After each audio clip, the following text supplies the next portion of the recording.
কাইলৈ BTC নিৰ্বাচনৰ result দিব কেনেকুৱা আশা কৰিছে BTC নিৰ্বাচনত আমাৰ এবাৰ খুব ভাল ৰিজাল্ট হ'ব লাগিছিলে কিন্তু ইলেকশ্যনৰ 3 দিন আগৰ পৰা আমি একোৱে কৰিব নোৱাৰিলোঁ আৰু সাধাৰণতে ইলেকশ্যনত কিবা কৰিব লাগে লাষ্ট 72 আৱাৰ্ছ মোৰ 6খন মিটিং কেঞ্চেল হ'ল দিলীপ শইকীয়াৰ মিটিং কেঞ্চেল হ'ল আমাৰ যিমান মন্ত্ৰী আছিলে দায়িত্বত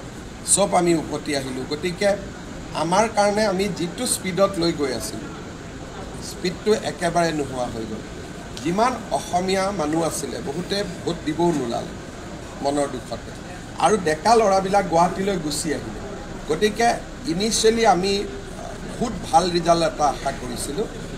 যোৱাবাৰতকৈ ভাল হ'ব কিন্তু